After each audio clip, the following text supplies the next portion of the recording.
नमस्ते, स्वागत है आपका हमारे इस चैनल ज्ञान गंगा बाय विकास में। इस वीडियो में हम कंटिन्यू कर रहे हैं हमारी आरआरबी एनटीपीसी ग्रेजुएट लेवल की प्रीवियस ईयर की सीरीज, जिसमें हम 9 जून का शिफ्ट पेपर देखेंगे। तो चलिए शुरू करते हैं। पहला सवाल है, if 3 times the mother's present age is 36 years more than 5 times her daughter's age and 3 times the daughter's age is 4 years less than the mother's age, what is the difference between the present age of mother and daughter. ठीक है, इस type का सवाल देखा गया है कि पिछले 1-2 शिफ्ट में रिपीट हो रहा है। तो क्या करेंगे, पहले भी हम इस टाइप का सवाल कर चुके हैं। इक्वेशन बनाएंगे, मदर का और डॉटर का प्रेजेंट एज निकालेंगे और उसका डिफरेंस निकाल लेंगे। तो पहले क्या बोल रहा है, 3 टाइम्स द मदर्स एज। अब मदर की एज को हम क्या करते हैं कि x मान लेते हैं और जो डॉटर है उसकी एज को हम y मान लेते हैं। 3 times the mother's present age is 36 years more than 5 times the daughter's age. Mother का एज है x, उसका 3 टाइम्स यानी 3 गुना। ये बराबर है बेटी के एज के 5 गुना से। बेटी का एज y है, उसका 5 गुना, उससे 36 ज़्यादा है। अगर हम इसको इक्वेशन के तौर पे लिखें, 5y इधर आएगा तो -5y इज इक्वल टू 36। ये इक्वेशन 1 बन गया हमारा। इक्वेशन 2 आगे देखते हैं। 3 times the daughter's age is 4 years less then. Daughter की एज है y, इसका 3 गुना यानी 3y। ये बराबर है 4 years less than mother's age. Mother की एज कितनी है, x है, तो इसमें 4 साल कम। इस x को इधर लाएंगे तो 3y minus x is equal to -4। ये इक्वेशन 2 बना। अब हमको दोनों को सॉल्व करना है और निकालना है x और y की वैल्यू। तो हम क्या करते हैं, यहाँ पे 3x है और यहाँ पे सिर्फ x है, तो इसको 3 से मल्टीप्लाई कर देते हैं। तो ये हो जाएगा 9y minus 3x is equal to -12। अब 1 में से 2, अब इक्वेशन 1 और इक्वेशन 2 को जोड़ देते हैं, क्योंकि यहाँ पे +3x है और -3x है। तो जब ऐड करेंगे तो ये 3x और माइनस का 3x कैंसिल आउट हो गया। फिर -5y है प्लस 9y है, ऐड हो जाएगा तो 9 में से 5 गया, 4y बचा इज इक्वल टू 36 में से 12 जाएगा 24, यानी y की वैल्यू निकल गई 6। y 6 निकल गया तो हम किसी भी इक्वेशन में रख के x निकाल सकते हैं। हम इक्वेशन नंबर 2 में रख देते हैं। तो यहाँ पे y की वैल्यू जब 6 रखेंगे तो ये हो गया 18 minus x is equal to -4। 18 उधर जाएगा तो -22 हो जाएगा और माइनस माइनस कट गया, x की वैल्यू आ गई 22। हमें मदर और डॉटर की एज का डिफरेंस पूछा है। मदर का एज है 22, डॉटर का एज है 6, तो दोनों का डिफरेंस कितना निकल जाएगा, 16 साल, 16 ईयर्स। ठीक है। A shopkeeper marked his goods at X% above their cost price and sold them at a discount of 10%. If he gained 71% profit, then find the value of X. ठीक है, मान लेते हैं ना कि उसका कॉस्ट प्राइस 100 रुपये था। तो उसने क्या किया, X% अबव, यानी 100 का X% क्या होगा, X, तो 100 प्लस X रुपये उसने मार्क कर दिया उसके ऊपर। ये मार्क्ड प्राइस हो गया। फिर क्या बोल रहा है, 10% का डिस्काउंट दे दिया, तो मार्क्ड प्राइस है हमारा 100 प्लस X। तो सेलिंग प्राइस क्या निकलेगा, 10% का डिस्काउंट देने का क्या मतलब है, 10 का सामान था उसको 9 रुपये में बेचा है, तो ये हमारी सेलिंग प्राइस निकल गई। बोल रहा है कि जिसपे उसको 71% का गेन हुआ है, 71% का गेन हुआ है, यानी 71/100, यानी 100 में कोई सामान खरीदा गया है तो उसको बेचा कितना में, 171 रुपये में। तो हम कॉस्ट प्राइस निकाल सकते हैं। सेलिंग प्राइस है हमारा 100 प्लस X मल्टीप्लाइड बाई 9/10, तो ये वैल्यू है 171 की। 171 में बेचा गया है और हमको निकालना है 100 का वैल्यू। तो ऐसे हमारा कॉस्ट प्राइस निकल जाएगा, जो कि 100 के बराबर है। हमने पहले ही अज्यूम किया था। तो यहाँ जो 100 कैंसिल होगा, यहाँ 1 बचा, क्रॉस मल्टीप्लाई वगैरह करेंगे और x की वैल्यू निकाल लेंगे, जो आएगा वही हमारा आंसर होगा। ठीक है, लेकिन इस टाइप के सवाल को ना ऐसे अप्रोच नहीं करना है। ये तो बेसिक हुआ कि किस तरीके से हम देख सकते हैं इस सवाल को, लेकिन जब भी इस टाइप का सवाल हो, मतलब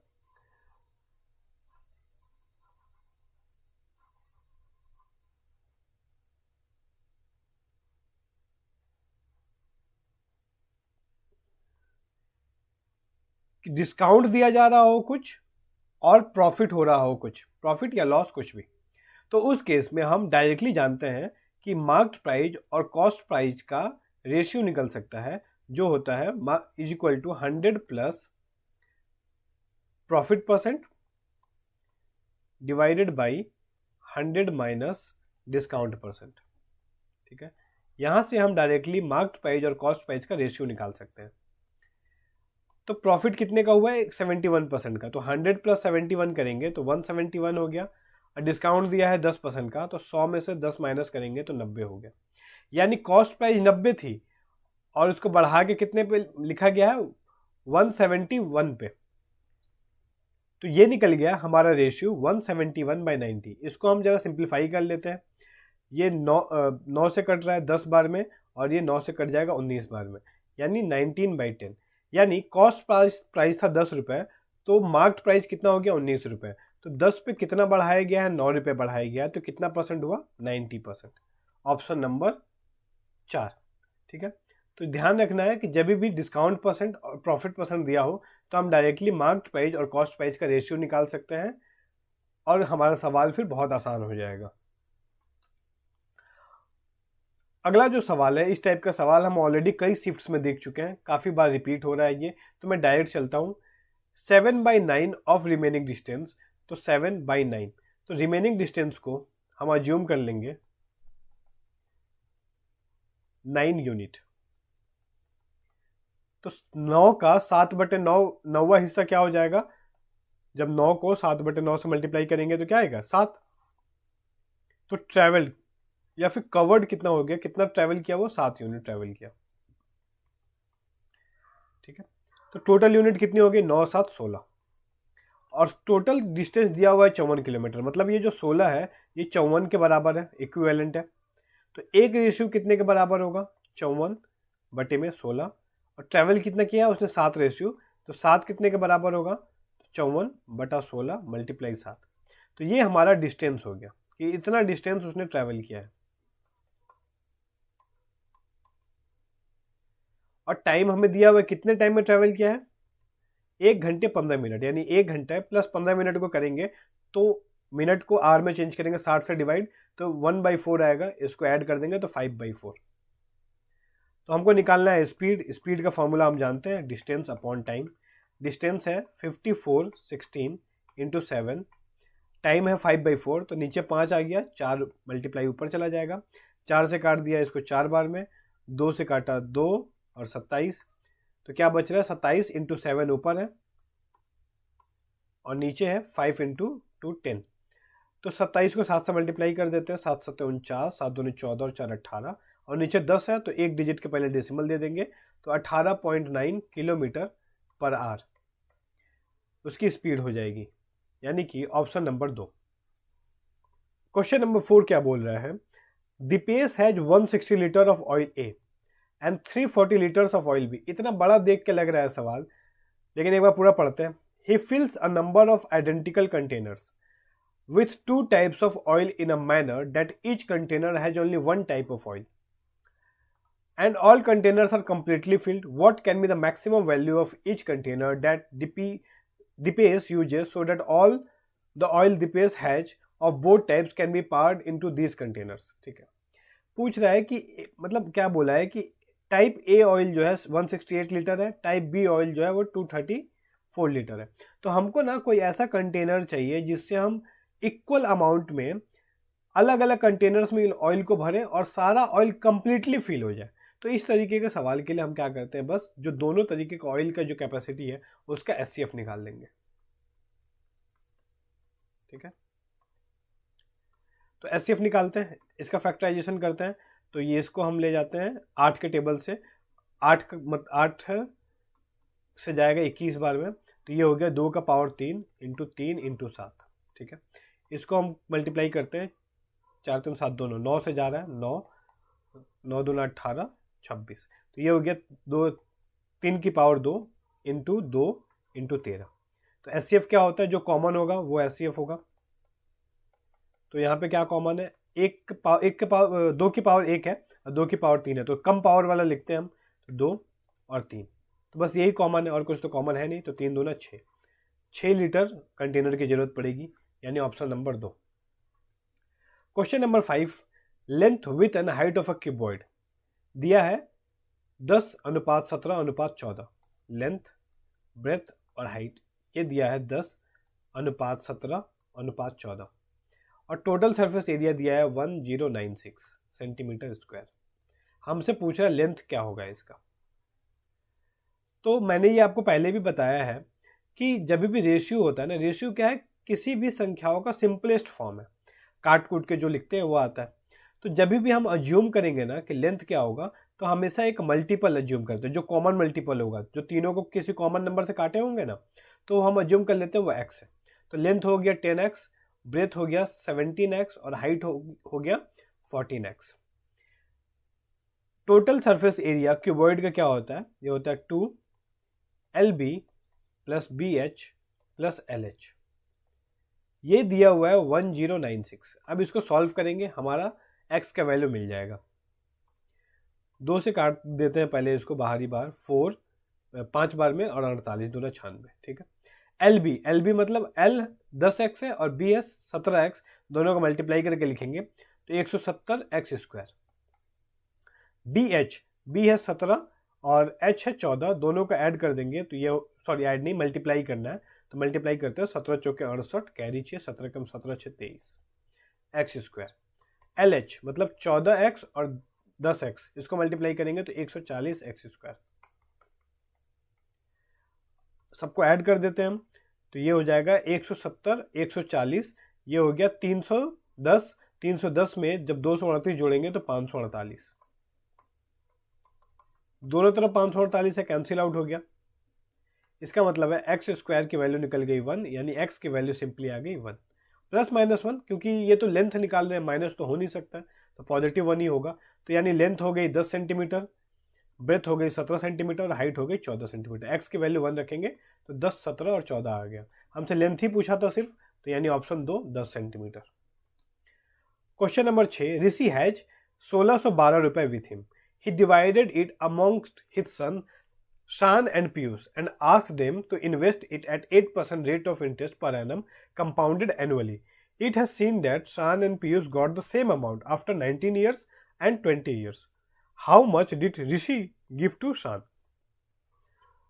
तो ऋषि के पास 1612 रुपए थे। दो बेटे हैं, एक शान और एक पीयूष। दोनों को उसने कुछ कुछ रुपए दे दिए। हम मान लेते हैं शान को x रुपए मिले, पीयूष को y रुपए मिले। उसने बोला दोनों को कि इसको कंपाउंड इंटरेस्ट पे 8% की दर से 19 साल और 20 साल के लिए निवेश कर दो, ठीक है, इन्वेस्ट कर दो।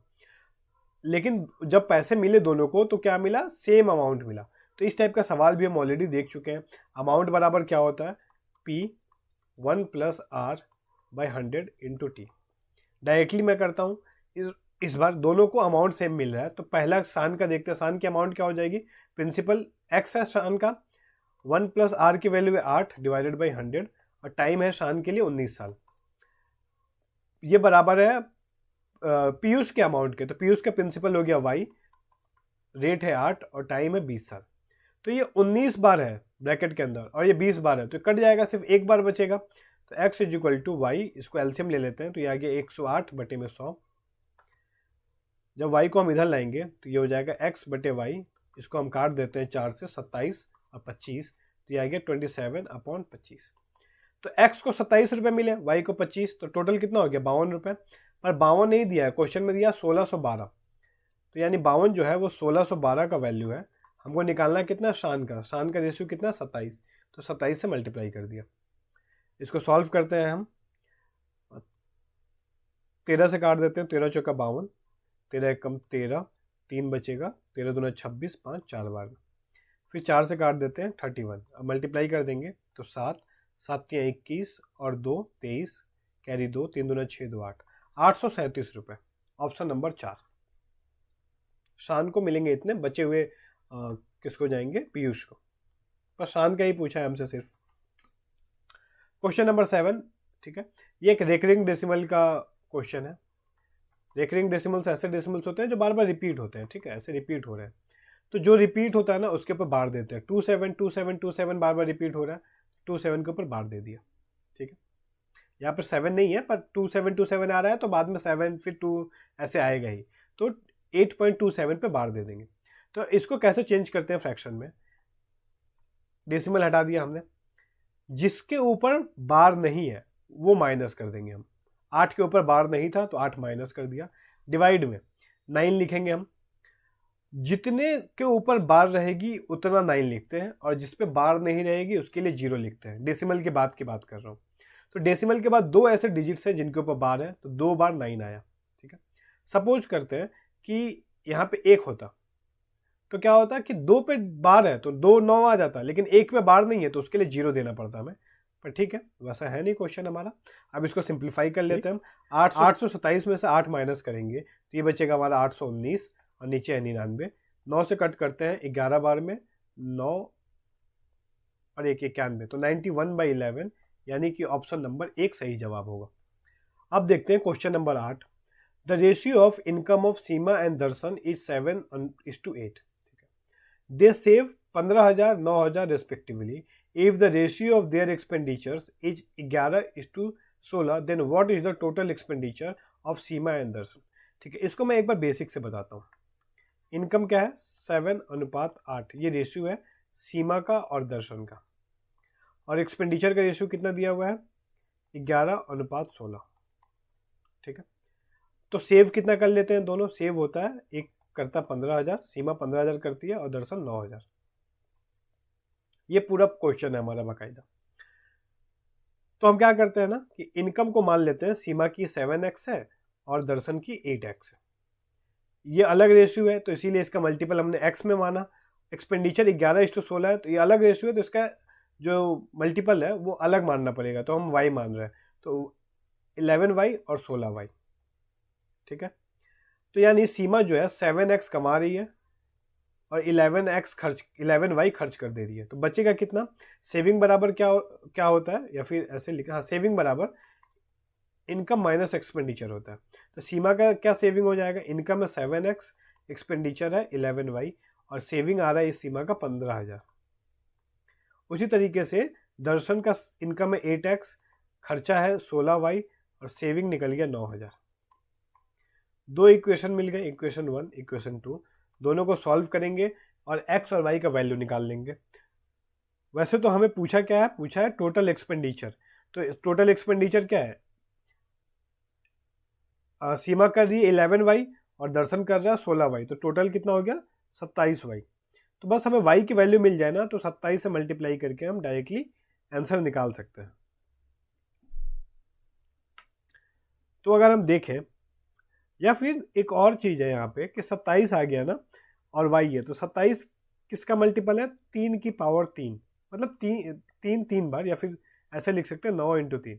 तो जो ऑप्शन है ना वो 9 से डिवाइड होने चाहिए। तो 9 से डिवाइड ये तो हो नहीं रहा है, ये हो नहीं सकता, ये भी नहीं हो सकता, ये 9 से डिवाइड हो रहा है, ये 6 4 10 और 18, ये भी 9 से डिवाइड हो रहा है। तो इन दोनों में से ही कोई एक जवाब होगा। तो हम अगर इन दोनों को सॉल्व करके y का वैल्यू निकाल लें तो क्या करते हैं? इक्वेशन 1 को 16 से मल्टीप्लाई कर देंगे, सॉरी y निकालना है, y को काटते नहीं है, इसको हम 8 से मल्टीप्लाई कर देते हैं, इसको 7 से। तो क्या हो जाएगा? ये 8 7 56x और नीचे भी 56x, तो x तो कट गया।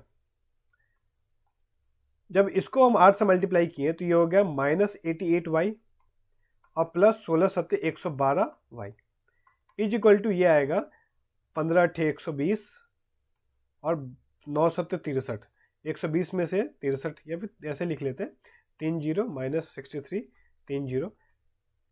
यहाँ पे जब माइनस करेंगे तो ये हो गया 24y, और जब इसमें से ये घटाएंगे हम, 120 में से 63 घटा देते हैं तो ये आ जाएगा हमारा 57 30। 3 से कट कर देते हैं इसको, हमको निकालना है y के वैल्यू ना, हम तो y की वैल्यू ये 24 जाएगा, या नीचे डिवाइड हो गया, और हमको 27y का टोटल वैल्यू चाहिए, तो y का इतना निकला, तो 27y के लिए इसको 27 से मल्टीप्लाई कर दिया। 3 से कट करते हैं 8 बार में, 3 से कट किया इसको 9 बार में, फिर ये 3 से ये कट हो जाएगा, ये क्या 57 × 1000 है, तो 8 से मैं इसको काट दे रहा हूँ 1000 को, ये आ जाएगा 8 एकम 8, 2 बचा, 8 दूना 16, 125। ठीक है, तो देख पा रहे हैं कि 7 5 35 9, यूनिट डिजिट तो 5 आ रहा है, वो एक ही ऑप्शन में, ऑप्शन 3 में वही सही जवाब हो जाएगा। ठीक है, फिर भी एक बार मल्टीप्लाई करके देख लेते हैं हम कि क्या आंसर आ रहा है हमारा। इसको कर लेते हैं 9 7 63 9 7 63 कैरी 6, 9 5 45 और 6 हो गया हमारा 51। इसको 125 से करते हैं।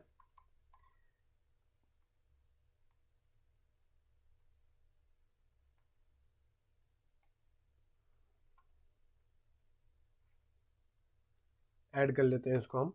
ये हो गया 5 12, 5 2 7 3 10 1 11, 2 1 3 1 4, और ये हो गया 641 25। ठीक है, ऑप्शन नंबर 3 वही आ रहा है। तो ये बेसिक है। यही मेथड मैं मानता हूँ कि इस हिसाब से करें तो उतना टाइम नहीं लग रहा है, आराम से कर सकते हैं हम। लेकिन फिर भी एक दूसरा मेथड है जिसको हम रेशियो मेथड बोलते हैं, उसके हिसाब से हम निकाल के देखते हैं कि क्या होगा। हमें निकालना एक्सपेंडिचर है, तो हम एक्सपेंडिचर के रेशियो को आगे ऊपर रखेंगे। ठीक है, अगर इनकम की रेशियो को हम ऊपर रखेंगे ना, तो हमें जो आगे चल के जो रेशियो मिलेगा ना, वो इनकम का मिलेगा। तो फिर हमें इनकम निकालना पड़ेगा, इनकम में से सेविंग माइनस करेंगे तब एक्सपेंडिचर का निकलेगा। तो इसीलिए हम क्या करेंगे, जो निकालना है उस चीज़ को हम ऊपर रखेंगे। एक्सपेंडिचर की रेशियो को ऊपर रख रहे हैं हम। एक्सपेंडिचर का रेशियो क्या है, 11:16, और इनकम की रेशियो है 7:8। ठीक है, तो सेव कितना हो जा रहा है, दोनों को माइनस करेंगे तो ये 15,000 और ये 9,000। ठीक है, तब क्या करते हैं ना, क्रॉस मल्टीप्लाई करना है हमको। इसको इससे मल्टीप्लाई, इसको इससे मल्टीप्लाई, क्रॉस मल्टीप्लाई करेंगे तो ये 11 8 88 और 7 × 12 112। तो 88 में से 112 गया, माइनस का 24 बचा। लिख सकते हैं माइनस, पर नेगेटिव लिखने की जरूरत नहीं है, हमेशा पॉजिटिव वैल्यू ही लेना है यहाँ पे। फिर इसको इससे मल्टीप्लाई करते हैं, इसको इससे मल्टीप्लाई करते हैं, ये इक्विवेलेंट हो जाता है। तो ये हो गया 9 7 63, मतलब 63,000 माइनस 15 8 120 000। तो इसको अगर हम सॉल्व करेंगे तो ये आएगा माइनस का 57,000। ये जीरो, ये माइनस से माइनस कट गया, तो 24 रेशियो की ये वैल्यू आ गई। तो एक रेशियो की वैल्यू क्या हो जाएगी, डिवाइड कर देंगे 24 से। हमको निकालना क्या है, टोटल एक्सपेंडिचर, जो कि है 11 + 16 यानी है 27। तो यहाँ 27 लिख दिया, और इसको सॉल्व करेंगे तो जो पहले वैल्यू आया था वही आ जाएगा। ठीक है, तो ये जो है ना, ऐसा नहीं है कि कुछ बहुत यूनिक और अलग अलग चीज़ है। एक्चुअली में हम जो यहाँ पे कर रहे हैं ना इक्वेशन बना के, तो ये भी एक तरीके से इक्वेशन सॉल्विंग ही है। इसको, इस मेथड को हम बोलते हैं क्रॉस मल्टीप्लिकेशन मेथड। हिंदी में बज्र गुणनखंड विधि बोलते हैं। इस मेथड से भी हम दो वेरिएबल वाले दो इक्वेशंस को सॉल्व कर सकते हैं। तो ठीक है, इसमें हमको लिखना कम पड़ता है, हमारा स्टेप्स बचता है, टाइम बचेगा, तो इसको प्रीफर कर सकते हैं। पर ध्यान रखेंगे, जिसका वैल्यू निकालना है उसको ऊपर रखेंगे। अगर हम इनकम को यहाँ पे ऊपर रखते हैं ना, तो इनकम का रेशियो निकलता है, फिर हमको इनकम में से सेविंग माइनस करके फिर एक्सपेंडिचर निकालना पड़ता। ठीक, question number 9, some marbles are to be packed in 4 boxes A, B, C, D। इसमें मार्बल्स रखने हैं 6:3:7:5 में रखना है। If box B has 400 less marbles than box D, then how many marbles are there in total boxes? भाई बोल रहा है कि B में 400 कम है D से, तो D में है 5 रेशियो, B में 3 रेशियो, कितना कम है, 2 रेशियो कम है, तो 2 बराबर है 400 के, तो 1 बराबर हो गया 200 के। टोटल हमसे पूछ रहा है, तो 6 3 9 7 16 5 21, 21 रेशियो का पूछ रहा है। एक रेशियो का वैल्यू है 200, तो 21 रेशियो का हो गया 4200, option 3। A water tank can be filled in 29 minutes by using 23 pipes of the same capacity. If in how many minutes will the water tank be filled if you use 47 pipes of same capacity? ठीक है, आसान सा question है। Unitary method लगाएंगे हम कि 23 pipe मिलकर किसी टंकी को 29 मिनट में भर देते हैं। तब एक पाइप, अगर हम एक पाइप ही यूज करें तो कितने देर में भरेगी, एक पाइप ही इस्तेमाल कर रहे हैं, तो 23 पाइप कर रहे थे, तो 29 मिनट में, सेम कैपेसिटी का है सारा पाइप, तो एक पाइप जब यूज करेंगे तो हमको तो उससे 23 गुना ज़्यादा टाइम लगेगा ना, क्योंकि अब एक ही पाइप यूज कर रहे हैं, उस समय 23 पाइप यूज कर रहे थे, तो अब टाइम कितना लगेगा, इसका 23 गुना ज़्यादा टाइम लगेगा। वैसे भी यूनिटरी मेथड में जब ज़्यादा लगता है तो मल्टीप्लाई करते हैं। अब है 47 पाइप इस्तेमाल कर रहे हैं, तब 47 पाइप कर रहे हैं तो अब कम लगेगा, एक पाइप के तुलना में कम लगेगा, और जब कम लगता है तो डिवाइड कर देंगे 47 से। इसको सॉल्व करते हैं, जो आएगा वही हमारा आंसर होगा। कट रहा है, कट तो नहीं रहा है क्योंकि 29 भी प्राइम है, 23 भी प्राइम है, 27 भी प्राइम है। तो हम इसको मल्टीप्लाई कर लेते हैं। 9 3 9 27, 2 कैरी, 3 दूना 6, 9 दूना 18, 18 और 6 हो गया हमारा 24 और 2 26, कैरी 2, 2 दूना 4, 2 6, 47। 47 से इसको डिवाइड कर देंगे हम।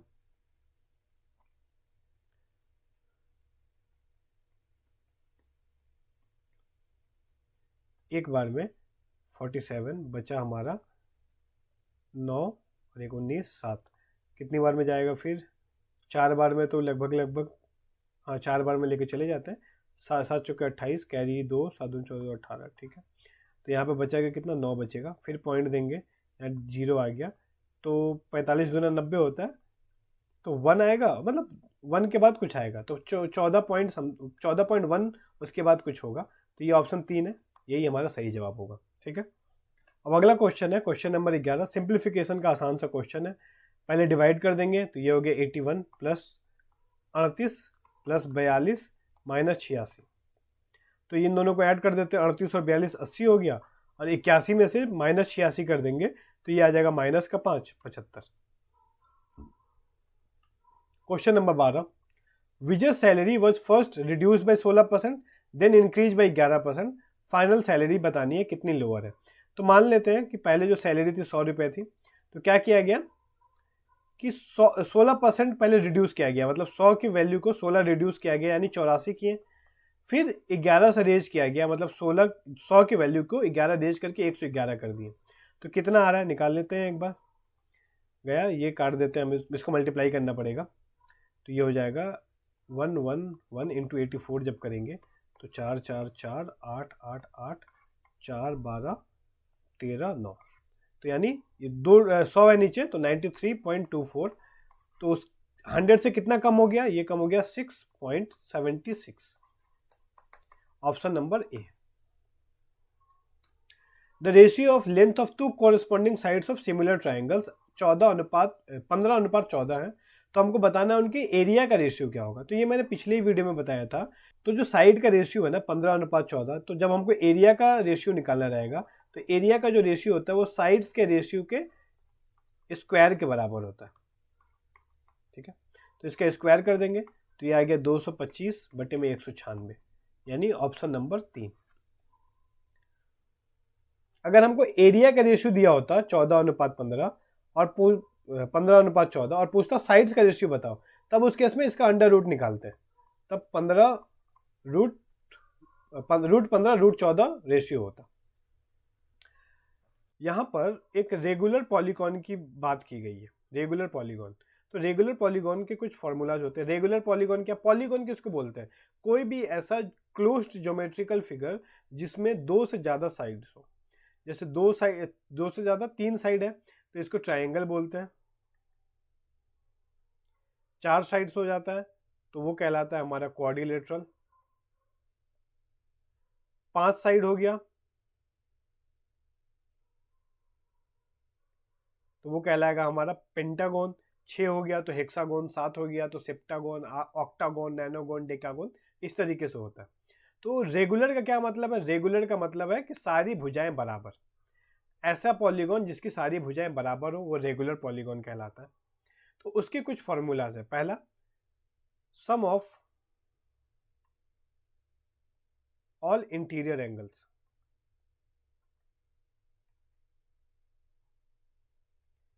तो ये होता है हमारा n-2 मल्टीप्लाइड बाई 180।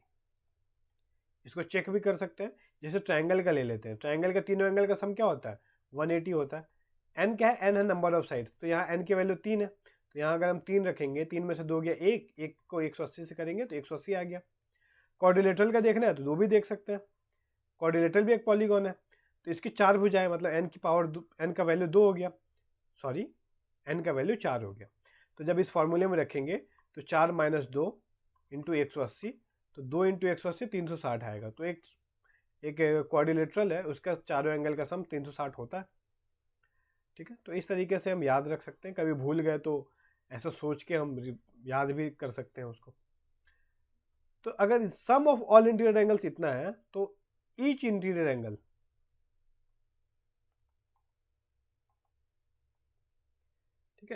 3 अगर भुजाएं हैं तो 3 एंगल भी होंगे, 4 भुजा है तो 4 एंगल, 5 भुजा है तो 5 एंगल, n भुजा है तो n एंगल। तो अगर n एंगल का जोड़ इतना है तो एक एंगल का वैल्यू क्या हो जाएगा, इसको n से डिवाइड कर देंगे। उसके बाद है सम ऑफ ऑल एक्सटीरियर एंगल। तो एक पॉलीगॉन के सारे एक्सटीरियर एंगल का जो सम होता है वो हमेशा 360 डिग्री होगा, चाहे कितनी भी भुजा का वो पॉलीगॉन हो। तो एक एक्सटीरियर एंगल का क्या वैल्यू होगा, ईच एक्सटीरियर एंगल,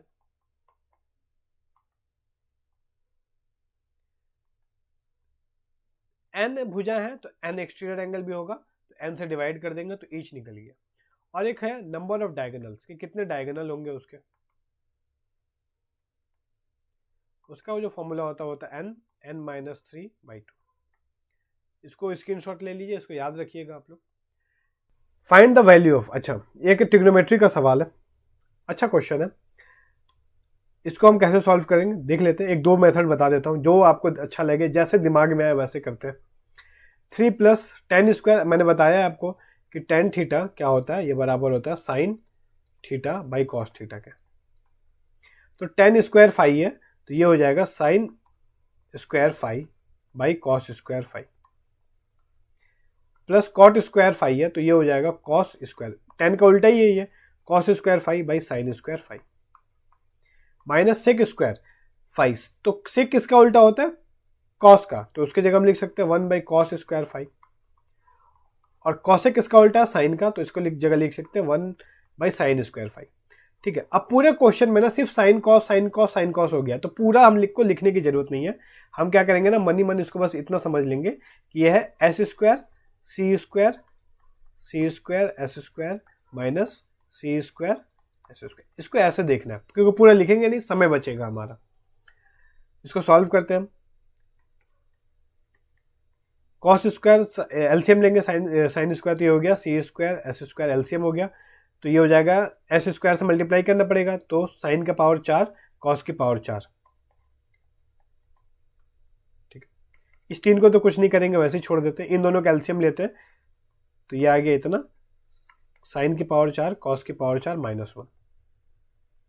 ठीक है, अच्छा अब हमें ये पता है कि sine square theta plus cos square theta ये 1 होता है।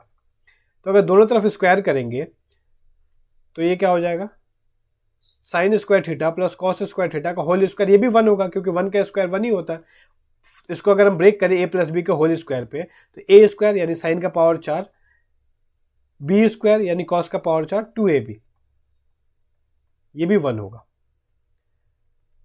तो हम यहां से क्या कर सकते हैं कि साइन का पावर 4 प्लस cos का पावर 4, इसकी जगह पे लिख सकते हैं हम, इसको भेज देंगे उधर RHS में, तो 1 - 2 साइन स्क्वायर cos स्क्वायर लिख सकते हैं। और -1 ऑलरेडी है तो उसको लिख लेते हैं। -1 गया, क्या बचा, माइनस बचा 2 साइन स्क्वायर cos स्क्वायर, नीचे भी है cos स्क्वायर साइन स्क्वायर, तो ये दोनों कट गया, क्या बचा, 3 में से 2 गया, 1 बचा। ठीक है, ज़्यादा टाइम लगेगा नहीं, कर सकते हैं ऐसे हम लोग, या फिर इसको दूसरे अप्रोच से भी बता देता हूँ।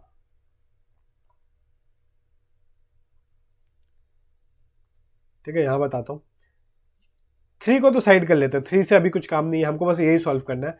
tan square plus cot square minus sec square cosec square. ठीक है, इसको जरा सॉल्व करते हैं। तो हमको पता है कि tan हमारा जो sec square theta minus tan square theta ये 1 होता है। तो हम यहाँ लिख सकते हैं tan स्क्वायर थीटा, लिख सकते हैं sec स्क्वायर थीटा -1। उसी प्रकार cosec square theta minus cot square theta ये 1 होता है। तो हम लिख सकते हैं cot square theta is equal to cosec square theta -1। तो वही वैल्यू पुट करते हैं, tan स्क्वायर की जगह लिखते हैं हम sec स्क्वायर -1 और cot की जगह लिखते हैं cosec स्क्वायर -1, और माइनस में sec स्क्वायर cosec स्क्वायर है ही। ये -1 मिलके हो गया -2। sec स्क्वायर को क्या लिख सकते हैं, 1/cos स्क्वायर, cosec को लिख सकते हैं 1/sin स्क्वायर, यहाँ पर भी sec को लिख देंगे 1/cos स्क्वायर, और यहाँ पे कॉसेक को लिख देंगे 1/sin²। तो जब इनको हम एलसीएम लेंगे तो sin² cos², ये हो गया sin² प्लस cos², इसको मल्टीप्लाई कर दिया। अब sin² प्लस cos² क्या होता है, 1 होता है, तो ये आ गया इतना। अब ये दोनों पूरा कट गया, क्या आया -2। अब पहले से 3 था ही, तो 3 में -2 करेंगे तो 1 आ गया। तो हर कंडीशन में 1 ही आएगा। तो ऐसे कर सकते हैं, ठीक है, इस तरीके से किया जा सकता है क्वेश्चन को। लेकिन जब हमको ना पता हो ये सब, या फिर हमारा दिमाग उस समय ना काम करे, तो हम क्या कर सकते हैं, सिंपली वैल्यू पुटिंग इस्तेमाल कर सकते हैं। तो एक बार वैल्यू पुटिंग कर देते हैं। जब भी हमारे इक्वेशन में tan हो, cot हो, sec हो, इस टाइप के एक्सप्रेशंस हो, तो हम हमेशा क्या करते हैं, थीटा की जगह पे वैल्यू पुट करते हैं 45 डिग्री, ठीक है। तो थीटा की जगह हम 45 पुट करके देख लेते हैं।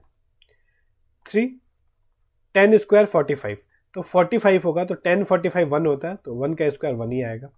cot² 45 ये भी 1 होता है, माइनस sec² 45, मतलब sec 45 ये होता है हमारा √2। तो जब √2 का स्क्वायर करेंगे तो 2 हो गया। cosec² 45 भी जो होता है, cosec 45 भी √2 होता है, तो उसका स्क्वायर करेंगे तो 2 हो गया। तो ये हो गया 3 1 4 1 5, और 2 मल्टीप्लाई 2 किया तो 4, तो 1। ऑप्शन 1 सही जवाब है। इसको हम ऑप्शन से ही, मतलब वैल्यू पुटिंग से ही करेंगे। मैंने आपको बता दिया कि एग्जाम में किसी भी टाइप का क्वेश्चन है, हम अलग अलग तरीके से अप्रोच कर सकते हैं। हमें सारे तरीके पता होने चाहिए, ताकि एग्जाम में कुछ भी चेंजेस हो तो हम उसके साथ डील कर सकें। नेक्स्ट क्वेश्चन है question number 16। If goods are purchased at 450, 1/3 मतलब 1/3 हिस्सा को 10% लॉस पे बेच दिया, तो बचे हुए को कितने में बेचे ताकि उसको 20% का मुनाफा हो, ठीक है। तो इस टाइप के केसेस में ना, ये जो कितने में खरीदे हमें मतलब ही नहीं है उससे। 1/3 मान लेते हैं, टोटल 3 ही सामान है, 3 खिलौने या 3 पेन है मान लेते हैं, ठीक है। 1/3 मतलब एक पेन को कितना बेचा, वो 10% के लॉस पे। तो बचे हुए 2 पेन को कितने % प्रॉफिट पे बेचे, ये लॉस में बेच रहा है, कितने % प्रॉफिट में बेचे ताकि ओवरऑल जो फायदा हो उसको 20% का हो, ठीक है। तो मान लेते एक पेन का दाम ना 100 रुपये है, ठीक है। तो एक पेन को 10% के नुकसान पे बेच रहा है, यानी 90 रुपये में बेच रहा है। टोटल एक पेन का दाम 100 रुपये है, तो 3 पेन का दाम कितना हो गया, 300 रुपये।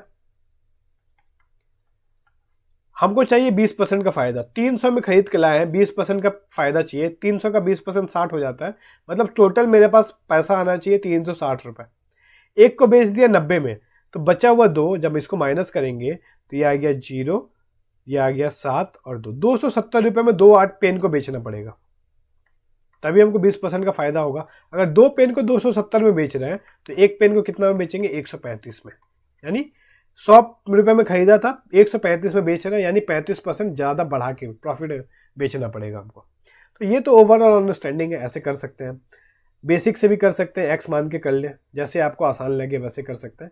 या फिर इस टाइप के सवाल को हम एलिगेशन मेथड से भी कर सकते हैं, उसका भी एक बार रिवीजन करवा देता हूँ मैं,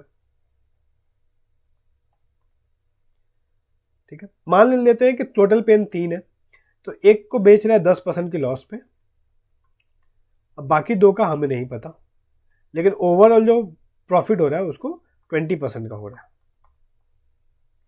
ठीक है। तो ये जो रेशियो आया है ये कितना रहा, 1:2, क्योंकि 10% पे एक पेन बेचा है और जो हमें नहीं पता है उस पर 2 पेन बेच रहा है, तो 1:2 की रेशियो में। तो हम ऑप्शन चेक करेंगे, ऑप्शन रखेंगे और देखते हैं किसको सॉल्व करने पे अनुपात 1:2 आ रहा है। तो पहला ऑप्शन ले लिया 32, तो यहाँ जब 32 रखेंगे तो इसको इसमें से माइनस करेंगे हम, तो ये आ जाएगा 30, और इसको इससे माइनस करेंगे तो ये आ गया 12। तो 1:2 आ नहीं रहा है, ये हो नहीं सकता है। दूसरा ऑप्शन 28 देखते हैं, ये तो 30 ही रहेगा, ये आ गया 8, ये भी नहीं है। 26 रखेंगे तो ये आएगा हमारा 6, ये भी पॉसिबल नहीं है। जब 35 रखेंगे तो जब माइनस करेंगे तो ये आएगा 15, 15 से कट जाएगा 1 और 2, 1:2 आ गया, यानी ऑप्शन 4 सही जवाब है। एलिगेशन मेथड से भी चेक कर सकते हैं हम लोग। Question number 17, find the roots of, ये क्वाड्रेटिक इक्वेशन दिया है, इसका रूट्स निकालना, मतलब इसका वैल्यू निकालना। सीधे आचार्य का फॉर्मूला लगा सकते हैं हम लोग, m बराबर minus b plus minus root under b square minus 4ac/2 है, जहाँ पे ए क्या है, ए है 5, बी है 18 और सी है 16। वैल्यू पुट करके निकाल लेंगे, आंसर आ जाएगा। मैं बताता हूँ आपको मिडिल टर्म फैक्टराइजेशन से इसको कैसे करेंगे। क्या बताया था, कांस्टेंट टर्म यानी 16 मल्टीप्लाई जो पावर 2 का जो कोएफिशिएंट है तो 5, इसको 5 से मल्टीप्लाई 80 आया, इसका फैक्टर करेंगे 2 इंटू 2 इंटू 2 इंटू 5। अब इसमें दो ग्रुप बनाना है जिसको जोड़ने या घटाने पे 18 आ जाए, प्लस का 18। तो हम देख पा रहे हैं कि अच्छा दो जो 4 बार होगा तभी तो 2 दूना 4 दूना 8 दूना 16 25 80, हाँ ठीक है। तो ये हो गया 8 और 10, 8 इंटू 10, तो 8 प्लस 10 करेंगे तो हमारा 80 आ जाएगा। मतलब 8 और 10 को मल्टीप्लाई करेंगे तो 80, जोड़ेंगे तो 18। तो हम 18 की जगह लिख लेंगे प्लस का 10m प्लस का 8m। कॉमन लेते हैं हम, यहाँ से 5m कॉमन ले लिया तो m प्लस 2 बचा, यहाँ से 8 कॉमन ले लिया तो m प्लस 2 बचा। तो m प्लस 2 कॉमन हो गया हमारा, बचेगा क्या, 5m प्लस 8 बराबर 0। तो यहाँ से दो फैक्टर्स मिल गए, एक हो गया m प्लस 2 बराबर 0, तो m की वैल्यू आ गई 1 माइनस 2। दूसरा हो गया 5m प्लस 8 बराबर 0, तो यहाँ से m की वैल्यू आ जाएगी -8/5, यानी option number 4। x minus 1/x ये 3 दिया है, हमसे पूछ रहा है कि x की पावर 4 प्लस 1/x की पावर 4 क्या होगा।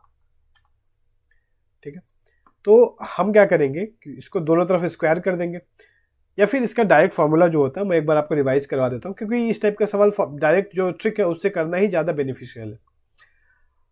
कि अगर x प्लस 1/x के दिया हो और हमसे पूछे x square plus 1/x square, तो हम क्या करेंगे, के स्क्वायर माइनस 2।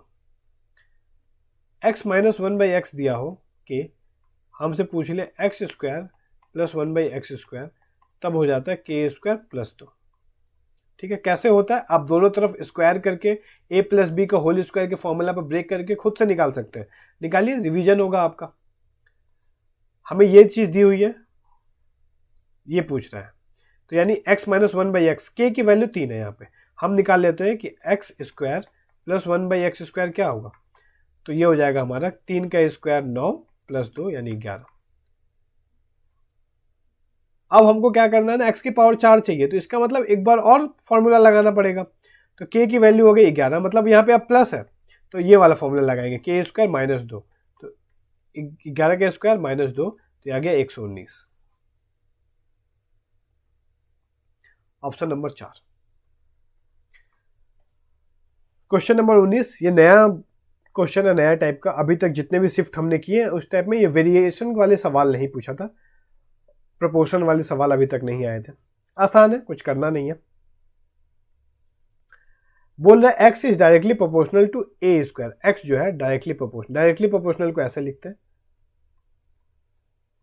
a स्क्वायर के डायरेक्टली प्रोपोर्शनल है। आगे a is inversely proportional to y, a जो है इनवर्सली प्रोपोर्शनल को ऐसे 1/, में लिखते हैं, y से इनवर्सली प्रोपोर्शनल है। तो हम यहाँ से निकाल सकते हैं ना x और y का रिलेशन, यहाँ पे a की जगह पे सब्स्टिट्यूट कर देंगे तो 1/y स्क्वायर हो जाएगा। ठीक है, तो जब भी प्रोपोर्शन का साइन हटाते हैं हम लोग तो इक्वल टू आता है, उसकी जगह पे उसके साथ एक कांस्टेंट टर्म भी आता है, कांस्टेंट। ये वाई स्क्वायर उधर गया, मल्टीप्लाई हो गया। तो आपको ना मैं अभी दिखा रहा हूं कि कैसे करना है, लेकिन आपको याद रखना है कि जब भी इनवर्स प्रोपोर्शन आ जाए तो आपको याद होना चाहिए कि x1, जैसे कि ये x1 और वाई स्क्वायर इनवर्सली प्रोपोर्शनल है, तो इसको लिखेंगे x1 y1 स्क्वायर बराबर x2 y2 स्क्वायर। ठीक है, इस तरीके से करते हैं हम लोग। लेकिन मैं यहाँ पे दिखा रहा हूँ, प्रोपोर्शन का साइन हटाया तो इक्वल टू और एक कांस्टेंट आया, वाई स्क्वायर को वहाँ मल्टीप्लाई किया तो के हो गया कांस्टेंट। कांस्टेंट का वैल्यू वो फिक्स रहेगा हमेशा। तो अब हम एक्स की जगह पे x1 लिख दें, वाई की जगह पे y1 लिख दें तो ये भी के होगा। x की जगह पे x2 लिख दें, y1 की जगह पे y2 लिख दें तो ये भी k के बराबर होगा। जब दोनों k के बराबर है तो दोनों आपस में बराबर हो जाएंगे। इन्वर्सली प्रोपोर्शनल हो तो डायरेक्टली ये वाला याद रखना है, और अगर डायरेक्टली प्रोपोर्शनल हो जाता तो ऐसे होता, ऐसे डिवाइड में। ठीक है, तो आपको याद रखना है ये चीज।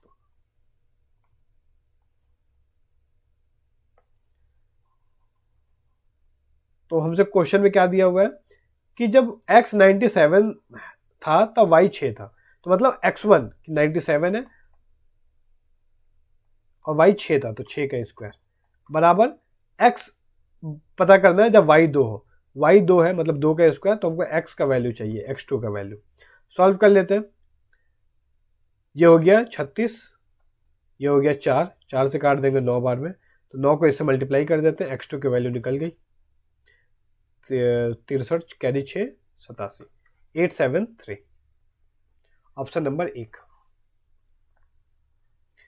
Question 20, a person saves 40%, income का 40% बचा लेता है, तो खर्चा कितना करेगा 60%, और बोला है कि एक्सपेंडिचर इतना कर रहा है, मतलब 960, 60% का वैल्यू है, हमको निकालना है टोटल इनकम, यानी 100 की वैल्यू निकालनी है। 0 से 0 गया, 2 से काटते हैं 3 बार में, 5 बार में, 3 से इसको काट देंगे 320, 5 से मल्टीप्लाई कर दो तो 1600 रुपये, option number 3। Babita travels a certain distance at a speed of 11 kilometre प्रति घंटे, double the earlier distance 44 kilometre प्रति घंटे। She returns to the starting point, average speed of journey 34 kilometre प्रति घंटे। तो हमें बताना है कि वापस आते समय उसकी स्पीड क्या थी। तो इस टाइप के सवाल के लिए डिस्टेंस हमें दिया नहीं है, जरूरत भी नहीं है। डिस्टेंस को हम कुछ भी मान सकते हैं, x मान लो, 2x मान लो, कुछ भी मान लो, मतलब कुछ भी मान सकते हैं। तो हम अपनी कन्वीनियंस के लिए क्या करते हैं, ठीक है, x मान के ही बताता हूं। एवरेज स्पीड बराबर क्या होता है, एवरेज स्पीड होता है हमारा total distance upon total time, और यही दिया हुआ है 34, एवरेज स्पीड दिया हुआ है 34। अब टोटल डिस्टेंस निकालते हैं। तो मान लेते हैं 11 किलोमीटर प्रति घंटे की रफ्तार से जब चला है ना, तो मानते हैं कि x किलोमीटर दूरी तय किया है, और जब 44 किलोमीटर की रफ्तार से चला है, तो क्वेश्चन में बोला है कि 44 से जब चल रहा था तो पहले से डबल द अर्लियर, यानी पहले अगर x किया था तो अभी 2x किया। तो टोटल डिस्टेंस कितना हो गया, जैसे अगर मैं एक डायग्राम बनाऊं, यहां से A पॉइंट से जा रहे हैं, यहाँ बीच में कहीं B है, फिर यहाँ पे C है। तो अगर A से B तक x है तो B से C तक कितना है 2x है। तो A से C तक गया है तो कितना डिस्टेंस ट्रेवल किया 3x, फिर C से A तक भी तो आया है तो फिर 3x ट्रेवल किया, यानी टोटल डिस्टेंस जो हो गई वो तो हो गई 6x, 3 और 3 6x, divided by total time. Time निकालते हैं, टाइम का फॉर्मूला क्या होता है, डिस्टेंस अपॉन स्पीड। तो पहला x किलोमीटर गया 11 की रफ्तार से, तो यहाँ टाइम हो जाएगा x/11, प्लस दूसरा गया 2x 44 की रफ्तार से, तो डिवाइडेड बाई 44, प्लस तीसरा डिस्टेंस है 3x। इसका स्पीड हमें नहीं पता है, वापस आते समय किस स्पीड से गया था हमें नहीं पता, तो हम उसको लिख लेते हैं, z मान लेते हैं अपने हिसाब से, इज इक्वल टू 34, ये दिया है क्वेश्चन में। अब इसको सॉल्व करेंगे, तो ये क्या है ना, x तो इन तीनों में कॉमन, तो कॉमन लेंगे तो ये x कॉमन हो गया और ऊपर के x से कट जाएगा। तो ये दिखाने का मतलब यह था कि डिस्टेंस का कोई मतलब ही नहीं है, कुछ भी लेकर हम बना सकते हैं। क्या करते हैं ना कि इस पूरे को हम भेज देते हैं RHS में, और 34 को यहां लाके लिख लेते हैं। कर सकते हैं हम लोग, 1/11, 2/44 है, काट देंगे इसको तो 1/22 प्लस 3/z। सॉल्व करते हैं हम इसको काटा 2 से 3 बार में, 17 बार में,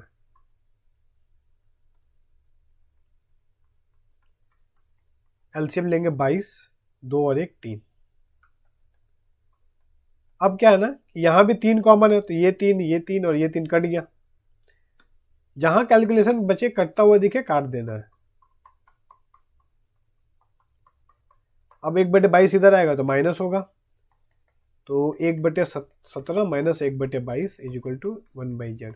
इसको एलसीएम लेंगे हम जरा, तो 17 और 22 का एलसीएम हो जाएगा 17 इंटू 22, क्योंकि कॉमन तो है नहीं कुछ, ये हो गया 22 माइनस 17 बराबर 1/z। अब उल्टा कर देंगे तो 17/22 ऊपर चला जाएगा, तो इसको मल्टीप्लाई जब करेंगे तो ये आ गया 17 दूना 34 को 11 से करें तो 4 7 3 डिवाइड में 22 में 17 गया 5, ये हो गया जेड का वैल्यू। 5 से डिवाइड कर देते हैं, 7 5 35, 4 बार में 20, 74.8 ऑप्शन नंबर 3। ठीक है, ये थोड़ा सा कैलकुलेटिव है बट क्वेश्चन दिया है इस तरीके का तो हमको करना पड़ेगा। The volume of a right circular cone, ठीक है, यहाँ पे कोन की बात की गई है। मैंने पिछले वीडियो में आपको सारा वॉल्यूम का फॉर्मूला रिवाइज करवाया था। कोन का जो वॉल्यूम होता है वो होता है 1/3 एरिया ऑफ बेस यानी पाई आर स्क्वायर इंटू हाइट। इसका वैल्यू दिया हुआ है 160 पाई, यानी ये बराबर हो गया 160 पाई के। पाई से पाई काट देते हैं और एच की वैल्यू दी हुई है 30 सेंटीमीटर, 30 लिख दिया। 3 से 3 गया, 0 से 0 गया, आर स्क्वायर की वैल्यू आ गई 16, आर की वैल्यू आ गई 4। क्वेश्चन में क्या पूछा, डायमीटर, रेडियस 4 है तो डायमीटर 8 हो गया, option number 3। Question number 23, a man bought 8 shirts at 550 each. 8 shirt खरीद के लाया 550 रुपए में। 10 पैंट्स खरीद के लाया 1000 रुपए में और 12 जोड़ी जूते खरीद के लाया 850 रुपए में। तो हमसे पूछ रहा है कि एवरेज एक्सपेंडिचर क्या है, एवरेज निकालना है। तो सबका सम निकाल के टोटल कितना है उससे डिवाइड कर देंगे। टोटल कितना हो रहा है, 8 और 10 18 और 12 30 हो रहा है, तो 30 से डिवाइड कर देंगे। तो 30 से अगर डिवाइड करेंगे तो ये क्या जीरो सब में है ना, तो एक एक जीरो कॉमन लेके इस जीरो से काट देते हैं, मल्टीप्लाई करते हैं आसान हो जाएगा। 8 पे 40 44 और ये मल्टीप्लाई जब करेंगे तो ये हो गया 1000, तो ये हो गया 1000 ऐड कर देते हैं 1440 और फिर 12 से मल्टीप्लाई करते हैं तो 60, 12 8 96, 96 और 6 जोड़ेंगे हम तो ये हो जाएगा हमारा 102। तो ये ऐड करेंगे तो 0 6 4 2 हो गया। 3 से डिवाइड करना है तो 3 से कर देते हैं, 3 8 2 0, 820, ऑप्शन नंबर 1। क्वेश्चन नंबर 24 देखते हैं। The average weight of A B C 45 kg। Average दिया हुआ है ए बी और सी के, तो इनका सम क्या हो जाएगा, सम मतलब बीच में प्लस है, प्लस लिख नहीं रहा हूं, सम हो जाएगा 3 से मल्टीप्लाई कर देंगे क्योंकि 3 लोग हैं। फिर ए बी का एवरेज दिया हुआ है, ए बी का एवरेज दिया हुआ है 40, तो इसका सम क्या हो जाएगा 40 इंटू 2 क्योंकि 2 लोग हैं। और बी सी का एवरेज दिया हुआ है 42, तो इनका सम क्या हो जाएगा 2 से मल्टीप्लाई कर देंगे। हमें पूछ रहा है बी का वेट कितना होगा, तो तीनों का अगर निकालेंगे तो ये आ गया 135, ये हो गया 80 और ये हो गया 84। तो जब हम इन दोनों को जोड़ेंगे तो क्या हो गया 164। तो इसमें क्या है ना कि a प्लस बी 2 बार आया है 2b प्लस c, और इसमें क्या है a b c है, तो जब इसको इसमें से घटाएंगे तो 2b में से 1b जाएगा तो 1b का वैल्यू निकल जाएगा, a और c कट गया। तो 164 में से जब 35 को माइनस करेंगे तो आ गया 15 और 14 29, b की value 29। Question number 25, Rakesh invest 5000, Shivam invest 9000, same rate of simple interest, simple interest से बोल रहा है। At the end of 3 years Shivam gets 360 रुपए मोर इंटरेस्ट देन राकेश। ठीक है, इसको कैसे करेंगे ना, राकेश को मान लेते हैं कि दोनों को ही सेम बोल रहा है कि सेम रेट ऑफ इंटरेस्ट, तो रेट ऑफ इंटरेस्ट को हम आर मान लेते हैं, एक्स भी मान सकते हैं, कुछ भी मान ले। तो एसआई का क्या फॉर्मूला होता है, पी आर टी अपॉन 100।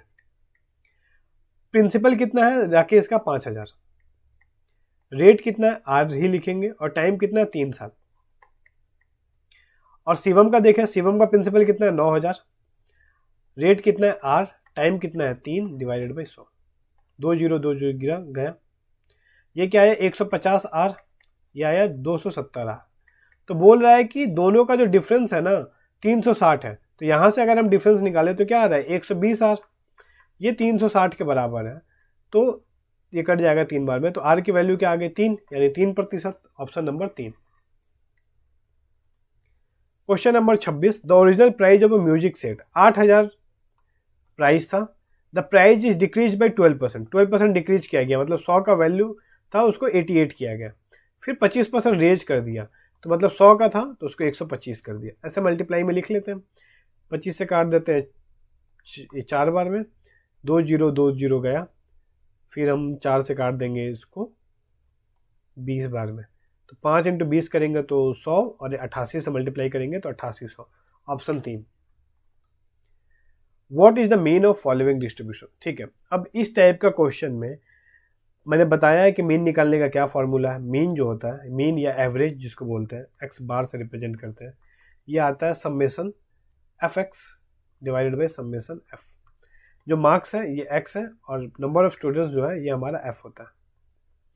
तो हमें क्या करना पड़ेगा, इंडिविजुअली मल्टीप्लाई करना पड़ेगा सबको, एफ और एक्स को सबको जोड़ेंगे, फिर एफ को जोड़ेंगे, डिवाइड करेंगे। थोड़ा सा लेंदी है, इस टाइप के सवाल देखें तो उसको स्किप करें, लास्ट के लिए छोड़ें, समय बचेगा तो हम इसको करेंगे। सॉल्व करते हैं हम इसको मल्टीप्लाई करके। तो पहले मल्टीप्लाई करते हैं 14 इंटू 91। 14 को जब 91 से करेंगे, 14 एकम 14, कैरी 1, 14 नवा 126 और 1 127। यहाँ से मल्टीप्लाई करते हैं, जहाँ से आपको आसान लगे ना वहाँ से करने की कोशिश कीजिए। 78 मुझे पता है कि 26 इंटू 3 होता है, तो 26 इंटू 26 करेंगे तो 676 हो गया। 676 को 3 से मल्टीप्लाई कर देते हैं तो ये आ गया 2028। अब 44 को हम 95 से मल्टीप्लाई करेंगे तो 4 से पहले 95 को कर देते हैं, 95 का डबल 190, उसका डबल 380। 380 को 44 से करेंगे जब हम तो 0 8 8 और 3 11 और 3 1 4। फिर इसको इससे मल्टीप्लाई कर देते हैं हम, 6 एकम 6, 6 6 के 36 और 3 39, कैरी 3 18 3 21। इन दोनों को मल्टीप्लाई कर देते हैं हम। तो कैसे मल्टीप्लाई कर रहे हैं मैं बता भी देता हूँ एक बार। इस टाइप का जब होता है ना तो हम पहले इसको इससे मल्टीप्लाई करते हैं, फिर दोनों को क्रॉस में मल्टीप्लाई करते हैं, फिर इसको इसमें मल्टीप्लाई करते हैं। तो मल्टीप्लाई करेंगे तो 8 चौके 32, 8 8 64, 9 चौके 36, 100 और 3 ऐड करेंगे तो 103, कैरी 10, 9 8 72, 72 और 10 जोड़ेंगे तो 82। इनको ऐड करते हैं, 8 4 12, 6 18 2 20, कैरी 2, 7 2 9, 2 11 और 8 19 और 9 28 और 3 31, कैरी 3, 3 2 5, 1 6 1 7, 7 2 9, 2 1 3 और 4 7, 7 2 9, 9 और 8 17। ठीक है, तो एफ एक्स का समेशन तो आ गया 17910। और जो समेशन एफ है, मतलब इन सबको अगर नीचे वाले को जोड़े हम तो ये क्या हो जाएगा, ऐसे जोड़ते हैं, 1 और 8 9, 9 और 5 14, 6 20 और 8 28, कैरी 2, कैरी जोड़ लेते हैं, 9 2 11, 11 और 7 18, 18 और 9 27, 3 30 और 9 39, 398। ठीक है, अब इसको डिवाइड करते हैं हम, 2 से काट सकते हैं, काट देते हैं, आसान पड़ेगा हमारा कैलकुलेशन, या फिर डायरेक्टली डिवाइड कर देते हैं। देखते हैं कितनी बार में जा रहा है। तो 4 है यहाँ पे, 1700 है तो 4 बार में जाएगा। 4 से मल्टीप्लाई करते हैं, 4 8 32, कैरी 3, 9 36 और 3 39, कैरी 3, 4 3 12 और 3 15। माइनस करेंगे तो ये हो गया 9 9 और ये माइनस हो गया 1, ये 0। 5 बार में चला जाएगा, 5 5 40, कैरी 4, 9 5 45 ना, हाँ, तो 45 इसका आंसर आ रहा है, ऑप्शन नंबर ए। ठीक है, तो थोड़ा कैलकुलेटिव है इस टाइप का सवाल, थोड़ा टाइम लगेगा इसको करने में, कैलकुलेशन ध्यान से कीजिए, कहीं पे भी गलत होगा तो पूरा टाइम खराब हो जाएगा, इसलिए लास्ट में टाइम बचे तो ही इस टाइप के सवाल को करें। क्वेश्चन नंबर 28, ए कैन ले अ ट्रिप। ट्रैक बिछाना, ए जो है 8 दिनों में कर लेता है, बी है 24 दिनों में करता है, विद द हेल्प ऑफ सी, मतलब तीनों जब साथ में करते हैं, ए बी और सी साथ में करते हैं, मतलब ए प्लस बी प्लस सी है, मैं ए बी सी ही लिख देता हूँ, प्लस में टाइम बचेगा हमारा, तो ये तब लगते हैं उसको 3 दिन। तो सी अकेला कितने दिन में करेगा, तो सबसे पहले टोटल वर्क निकालते हैं, तीनों का एलसीएम लिया तो 24, इफिशियंसी निकाले, ए की हो गई 3, बी की हो गई 8 और ए बी सी तीनों के साथ में हो गई, 3 से डिवाइड करेंगे, सॉरी बी की 1 होगी, 24 से एक बार में जाएगा, और ए बी सी की 8 होगी। तो हमें ए प्लस बी आ गया 4 और ए प्लस बी प्लस सी है 8, तो यानी सी की इफिशियंसी कितनी होगी 4, 4 से डिवाइड कर देंगे टोटल वर्क को, यानी 6 दिन लगेंगे, ऑप्शन नंबर 3। क्वेश्चन नंबर 29, ये भी अर्थमेटिक मीन निकालना है, ये भी कैलकुलेटिव है, ऐड करना है, फिर कितने टर्म्स हैं 1 2 3 4 5 6 7 8 9, 9 से डिवाइड कर देना,